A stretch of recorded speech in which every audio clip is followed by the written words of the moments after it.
बिस्मिल्लाहिर्रहमानिर्रहीम। Dear student, अस्सलाम वालेकुम। आज जो हमारा टॉपिक है वो है about nephron. Nephron is the functional unit of kidney या यूरिनरी सिस्टम। नेफ्रॉन जो है ना वो फंक्शनल यूनिट है किडनी का एंड या यूरिनरी सिस्टम का या यूरिनरी ट्रैक का। जैसे कि न्यूरॉन जो है ना वो हमारे साथ फंक्शनल यूनिट है नर्वस सिस्टम का, बिल्कुल इसी तरह से किडनी का फंक्शनल यूनिट क्या है, नेफ्रॉन है। Each nephron consist of 2 main parts. हर एक नेफ्रॉन जो है ना वो 2 मेन पार्ट्स पे कंसिस्ट होता है। एक है रेनल कैप्सूल और दूसरा है renal tubules. Renal capsule where blood plasma is filtered. वो एरिया जहाँ पे ब्लड प्लाज्मा जो है ना वो फिल्टर होती है, मतलब वो वेस्ट से फिल्टर होती है, तो उसको हम कहते हैं रेनल कैप्सूल। जबकि रेनल ट्यूब्यूल वो एरिया है जहाँ पे वही फिल्टर फ्लूइड, मतलब जो फिल्टर हुआ है वही फ्लूइड कहा जाते हैं और मतलब बॉडी तक जाते हैं या बॉडी तक पास होते हैं, तो उसको हम कहते हैं renal tubule. Renal capsules consist of glomerulus. Renal capsules अब कंसिस्ट होते हैं 2 पार्ट्स पे, एक है ग्लोमेरुलस और एक है ग्लोमेरुलर। ग्लोमेरुलस जो है ना ये कैपिलरीज नेटवर्क होते हैं, जबकि ग्लोमेरुलर जो है ना ये बोमेन्स कैप्सूल्स है जो कि एपिथेलियल सेल से बने होते हैं और कप लाइक स्ट्रक्चर होता है इसका। देखिए यहाँ पे हमारे साथ एक इमेज है, ये जो कप लाइक स्ट्रक्चर है इसको हम क्या कहते हैं, ग्लोमेरुलर कहते हैं या बोमेन्स कैप्सूल कहते हैं। अच्छा जी, in epithelial cup that surround the glomerular capillary. Nephron अब कंटिन्यू है। Blood plasma is filtered in the glomerular capsule. Glomerular capsule में क्या होता है, ब्लड प्लाज्मा जो है ना वो फिल्टर होते हैं and then the filter fluid passes into and then the filtered fluid passes into the renal tubule। और फिर वही जो फिल्टर्ड फ्लूइड है, जो वहाँ पे फ्लूइड फिल्टर हुआ है, वही फ्लूइड यहाँ आता है और यहाँ से पास होते हैं, रेनल ट्यूब्यूल से पास होते हैं। The renal tubule has 3 main parts. अब रेनल ट्यूब्यूल के 3 मेन पार्ट्स है। रेनल कैप्सूल के 2 मेन पार्ट्स है, जबकि रेनल ट्यूब्यूल के 3 मेन पार्ट्स है। इसमें एक है proximal convoluted tubule, loop of Henley and distal convoluted tubule. ये हमारे साथ स्ट्रक्चर में बहुत डिटेल से दिखाया गया है कि where is loop of Henle, where is distal convoluted tubule and where is proximal convoluted tubule. The distal convoluted tubule of several nephron empty into a single collecting duct. अच्छा जी, ये जो डिस्टल कन्वोल्यूटेड ट्यूब्यूल है ये कहाँ पे empty होते हैं, सिंगल कलेक्टिंग डक्ट पे, मतलब ये फ्लूइड से एम्प्टी होते हैं सिंगल कलेक्टिंग डक्ट में। Collecting duct then unite and coverage into large. फिर वो कलेक्टिंग डक्ट जो है ना वो एम्प्टी होते हैं पेपिलरी डक्ट्स में and then papillary ducts empty into minor and major calyx, then major calyx empty into renal pelvis and then renal pelvis empty into ureter and then the waste material is out from the body. अच्छा जी, ये देखो ये nephron का structure है, ये loop of Henley है, ये लूप ऑफ हेनले है, ये बोमेन्स कैप्सूल है और ये वेन एंड आर्टरीज है। इस तरह से ये हम बहुत डिटेल से पढ़ेंगे। ये देखो ये हमारे साथ हाईलाइट किया है कि किस पार्ट को कौन सा नाम दिया गया है। तो the first one is what, Bowman's glomerulus.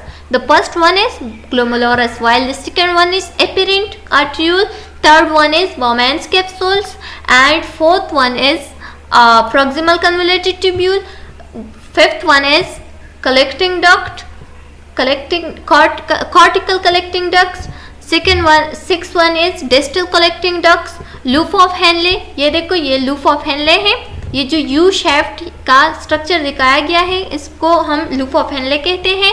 The 8th one is called duct of Bellini and 9 one is peritubular capillaries है ये, फिर एक्यूरेट वेन है एंड एक्यूरेट आर्टरीज है, फिर एपेरेंट आर्ट्रियोल्स है and the last one is juxta glomerular apparatus है। अच्छा जी, ये फिर थोड़ा डिटेल से पढ़ाया गया है कि where is Bowman's capsule, efferent vessels, afferent vessels, तो ये आप लोग खुद पढ़ सकते हैं। अच्छा जी, फ्लो ऑफ यूरिन। अब फ्लो ऑफ यूरिन जो है ना वो कैसा होता है, through nephron and down from nephron. Nephron में कैसा होता है, कहाँ कहाँ तक जाता है यूरिन का flow and then after nephron, यानी नेफ्रॉन से जब आउट होता है तो कहाँ पे जाता है ये यूरिन का फ्लो कहाँ तक जाता है और कहाँ से स्टार्ट होता है, डाउन फ्रॉम नेफ्रॉन। अच्छा जी, थ्रू नेफ्रॉन जो है ना ये कैसा होता है, थ्रू नेफ्रॉन में ये बोमेन्स कैप्सूल में पास चला जाता है, फिर वहाँ से फिल्टर होते हैं proximal convoluted tubule, then descending limb of loop of Henle, फिर ascending limb of loop of Henle, and last तक कहाँ जाते हैं डिस्टल कन्वोल्यूटेड ट्यूब्यूल। देन जब नेफ्रॉन से ये आउट होते हैं तो ये चले जाते हैं कलेक्टिंग डक्ट तक, कलेक्टिंग डक्ट से पिपिलरी डक्ट, फिर minor calyx, then major calyx, then renal pelvis and ureter, bladder and urethra, then out from the body. तो ये है flow of urine through nephron and down from nephron. अच्छा जी, types of nephron. अब nephrons के कितने types हैं? There are 2 types of nephron, एक है कॉर्टिकल नेफ्रॉन, एक है juxtamedullary nephron. Cortical nephron जो है ना वो नेफ्रॉन है renal capsule originated from the superficial part of the cortex, जो superficial part of the cortex पे होता है तो उसको हम कहते हैं cortical nephron. It has a shorter loop of Henle, इसमें शार्टर लूप ऑफ हेनली होते हैं, जबकि जक्स्ट्रा मेड्यूलरी नेफ्रॉन में ये डिफरेंस है कि ये डीपर होते हैं, डीपर पार्ट है कॉर्टेक्स के end mean near to medulla, ये मेडोला के नज़दीक होते हैं, और इसमें जो लूप ऑफ हेनली है वो लार्ज होते हैं, लॉन्गर होता है।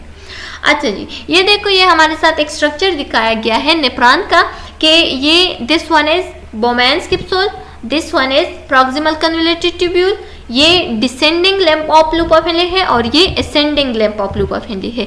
ये सारा जो है ना ये लूप ऑफ हेनली है, ये डिस्टल कन्वोल्यूटेड ट्यूब्यूल है, ये कलेक्टिंग डक्ट्स है, और इसी तरह से ये दूसरा नेफ्रॉन स्टार्ट होने वाला है फिर यहाँ से। अच्छा जी, classes of nephron. Classes of nephron, ये कुछ क्लासेस दिखाया गया है कि कॉर्टिकल नेफ्रॉन में कितने होते हैं। कॉर्टिकल नेफ्रॉन में 85% of all nephron almost entirely wild cortex. Juxtamedullary nephron renal corpuscles near cortex medulla junction. अच्छा जी, ये जो है ना ये मेडोला जंक्शन के नज़दीक होते हैं, और ये क्या है रेनल कॉर्पसेस है नियर कॉर्टेक्स, और ये almost entire within the cortex। अब है histology of nephron and collecting duct. Histology of nephron में हम पढ़ेंगे epithelial cell from the wall of the glomerulus capsules, renal tubules and ducts. अच्छा जी, एपिथेलियल सेल से ये बनते हैं, ये जो नेफ्रॉन है ये एपिथेलियल और कलेक्टिंग डक्ट से ये एपिथेलियल सेल से बनते हैं। The wall of the glomerulus capsules, renal tubules and ducts. अच्छा जी, ग्लोमेरुलस कैप्सूल या बोमेन्स कैप्सूल, ये अब क्या है? ग्लोमेरुलस कैप्सूल को बोमेन्स कैप्सूल भी कहते हैं। Bowman's capsule consist of visceral and parietal layers. अब ग्लोमेरुलर कैप्सूल जो है ना ये 2 लेयर से बनते हैं, एक है विज़रल लेयर और दूसरा है पेराइटल लेयर। तो विज़रल लेयर अब कौन सा लेयर है ये हम थोड़ा डिस्कस करते हैं। The visceral layer consist of modified simple squamous epithelial cell. Visceral layer जो है ना ये सिंपल स्क्वेमस एपिथेलियल सेल से बनते हैं, जिसको हम कहते हैं पोडोसाइट्स। ठीक है जी, ये पुट लाइक प्रोजेक्शन है wrap around the single layer of endothelial cell. ये एंडोथेलियल सेल से एक सिंगल लेयर के स्ट्रक्चर में अराउंड हुआ है ऑफ द ग्लोमेरुलर कैपिलरी, जो कि ग्लोमेरुलर कैपिलरी है, and form the inner wall of the capsule, और ये इनर वॉल ऑफ कैप्सूल बनाता है। अच्छा जी, अब है the parietal layer. Parietal layer of the glomerulus capsule consist of simple squamous epithelium. ये सिंपल स्क्वेमस एपिथेलियम से बनते हैं and form the outer wall of the capsule, और outer wall of the capsule बनाता है। ये outer wall of the capsule बनाता है, और जो विज़रल लेयर है वो कौन सा फॉर्म बनाता है? Around the single layer of the epithelial cell, and the glomerular form the inner wall of the capsule। ये inner wall of the capsule बनाता है। अच्छा जी, ये देखो ये fluid filter from the glomerulus capillaries enter the capsular Bowman space, the space between the 2 layers of the Bowman capsule। ये capsular बोमेन space या बोमेन स्पेस या कैप्सूलर स्पेस जो है ना ये कौन सा स्पेस है या किस स्पेस को कहते हैं? तो वो स्पेस जो कि 2 बोमेन्स कैप्सूल के दरमियान पाया जाता है उसको हम कहते हैं बोमेन स्पेस या capsular space. Renal tubules and collecting ducts। Renal tubules and collecting ducts अब क्या चीज़ है? The proximal convoluted tubule consists of simple cuboidal epithelial cell with microvilli on their inner space, spacing the lumen to increase its surface area for reabsorption and secretion. अच्छा जी, the thick ascending limb of the loop of Henle is composed of simple columnar epithelium. ये epithelial ये जो tissue के नाम बता रहे हैं ये बहुत इम्पॉर्टेंट है एमसीक्यूज़ के लिए कि नेफ्रॉन में ये जगह कौन से सेल्स से बनते हैं। तो अगर एमसीक्यूज़ में ऐसा आ जाए कि द लूप ऑफ हेनले का जो असेंडिंग लिम्फ है वो कौन से सेल से बनते हैं, तो वो सिंपल कोलमनार एपिथेलियम से बनते हैं, which comes and contact with the afferent arteriole. और फिर वो किस चीज़ के साथ कंटेक्ट में आता है या किस चीज़ के साथ कंटेक्ट में आता है या कनेक्ट है, तो वो है afferent arteriole. The columnar epithelial cell as this region are crowded together with form and form macula densa. अच्छा जी, और ये कॉलमनार एपिथेलियल सेल जो है ना ये यहाँ पे क्राउडेड ये जमा होते हैं, इकट्ठा होते हैं, बहुत सारे तादाद में इकट्ठा होते हैं और ये बनाते हैं macula densa. Macula mean spot and densa mean dense spot, dense spot बनाता है। Along the macula densa, the wall of the efferent and apparent arteriole contains smooth muscle fibers. अच्छा जी, जो मिकुला डेंसा के साथ जो apparent and apparent arteriole contain करते हैं या पाए जाते हैं, तो उसको हम वो जो मसल से बनते हैं वो स्मूथ मसल फाइबर्स और उसको कहते हैं जक्स्ट्राग्लोमेरुलर या GJ सेल्स या JG cells. Both macula densa and JG cells form juxtaglomerular apparatus JGA which help and regulating blood pressure, जो कि blood pressure में help करता है। ये देखो ये हमारे साथ एक स्ट्रक्चर दिखाया गया है एक नेफ्रॉन का।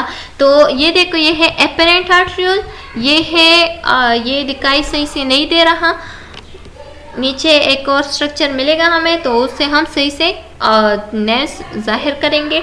अच्छा जी, the distal convoluted tubule DCT begin a short distance part of the macula densa. अच्छा जी, ये जो डिस्टल कन्वोल्यूटेड ट्यूब्यूल है ये कहाँ से शुरू होते हैं, मिकुला डेंसा के एंड से या मिकुला डेंसा के थोड़े पास्ट डिस्टेंस से। In the last part of distal convoluted tubule there are two type of cells होते हैं last part of the distal convoluted tubule पे, तो उसको हम कहते हैं एक है प्रिंसिपल सेल और दूसरा है इंटरकलेटेड सेल्स।